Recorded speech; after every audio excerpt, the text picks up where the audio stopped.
आज हम करेंगे एक्सपेरिमेंट फ्लावर वाला, मस्टर्ड फ्लावर जिसे सरसों का फूल कहा जाता है। और ये वैसे 4% में शामिल है, लेकिन जो 4% में शामिल है मतलब जो 40% में शामिल है वो इम्पॉर्टेंट है और ये इस साल प्रैक्टिकल में भी आया है। अगर इसका प्रोसीजर देखा जाए तो ज़ाहिर बात है, हमने करके दिखाना तो है नहीं पेपर में, तो प्रोसीजर आप छोड़ दे, बस आपको पता होना चाहिए कि फ्लावर का साइंटिफिक नेम ब्रासिका कॉम्प्रिस्ट्रिस है। उसके बाद ऑब्जर्वेशन में लिखा हुआ है कि ये बहुत beautiful and yellow in colour होता है और इसकी अरेंजमेंट स्पेसिफिक होती है। अब यहाँ पे आप लोग सोच रहे होंगे कि ये पेंडुलम क्या, ये पेंडुनक का क्या यहाँ पे काम है, ये तो हमने अपनी बुक में पढ़ा ही नहीं जो हमारी टेक्स्ट बुक है। तो ये आपको पता होना चाहिए कि इसका ये फ्लावर को नीचे से सपोर्ट प्रोवाइड करता है। जो ओवरऑल फ्लावर है, कंसीडर करें ये फ्लावर और इसको यहाँ नीचे से सपोर्ट प्रोवाइड कर रहा है, इसका ये मकसद है। और जहाँ पे उसके बाद बात आती है पेंडिकल की, पेंडिकल होता है, पेंडिसल होता है, जो भी होता है।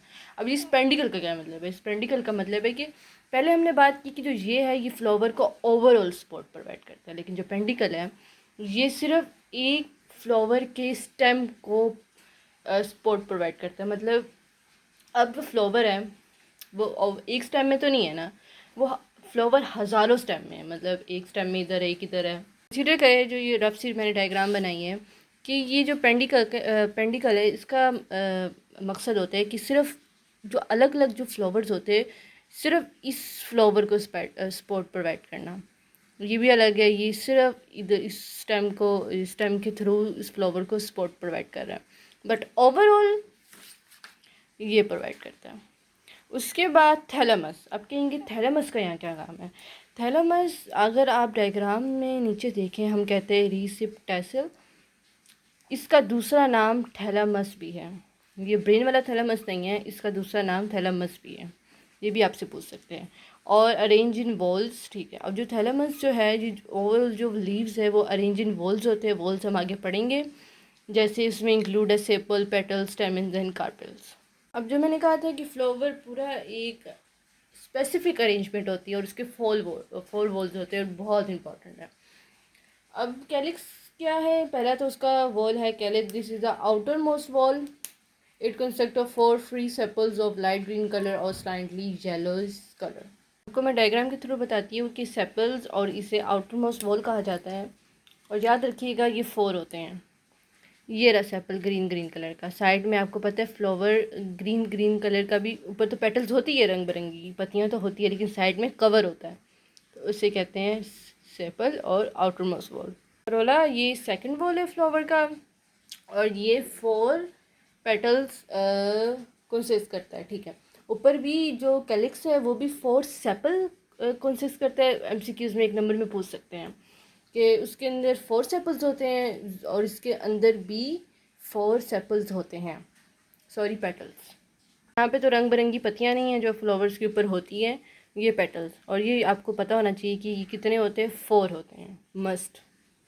ये दिस इज़ करोला। तरह है androecium. This is the third whorls and it consist of 6 stamens which are male organ. ये आपको पता होना चाहिए कि मेल है, male organ of the flower है। नीचे वाला फीमेल है। Each stamen consist of 2 parts, इसके 2 पार्ट्स हैं। The stalk of stamen is called filament which bears 2 oblong sacs called anther at its tip. Anther contain pollen grains. नाम में आप देखिए स्टेमन को, ये एक तो पहली बात है कि ये अपर वाला पार्ट मेल होता है, अंदर अंदर वाला फीमेल पार्ट होता है। फीमेल को भी छोड़ दें। अब जो मेल है वहाँ पे लिखा हुआ कि 6 होते हैं, हर फ्लावर में 6 स्टेमन्स होते हैं, लेकिन अलग अलग स्टेमन है उसमें 2 चीज़ें पाई जाती है, एक एंथर और एक फिलामेंट। ये एंथर है और ये फिलामेंट है। एंथर का तो आपको पता ही होगा, यहाँ पे पॉलिन ग्रेन्स आते हैं और जो ये जितने भी ये कीड़े मकोड़े ये अट्रैक्ट होते हैं। आता है गाइनोशियम।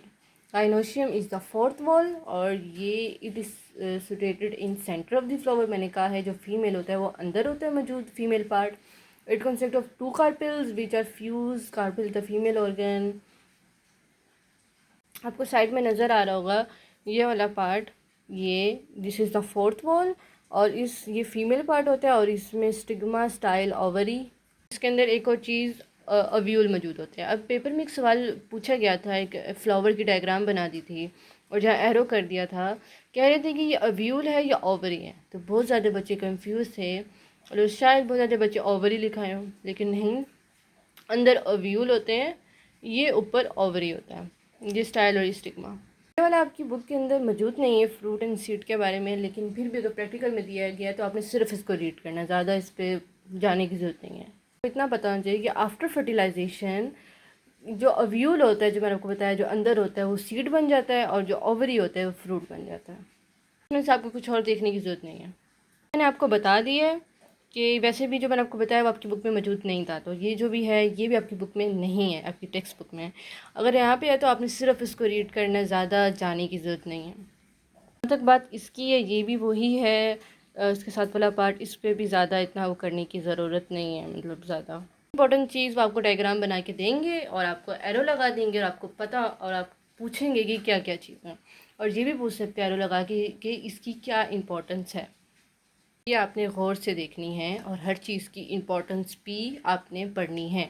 जारी बात है क्या इम्पोर्टेंस है, एंथर जो है वो ट्रैक करता है, फिलामेंट सपोर्ट देता है और बहुत सारी चीज़ें हम पढ़ चुके हैं। और अगर आपको ये वीडियो पसंद आ गई है, अच्छी लगी, तो सब्सक्राइब करना ना भूलिएगा, साथ बेल आइकन को दबाना भी ना भूलिएगा। अल्लाह हाफ़िज़।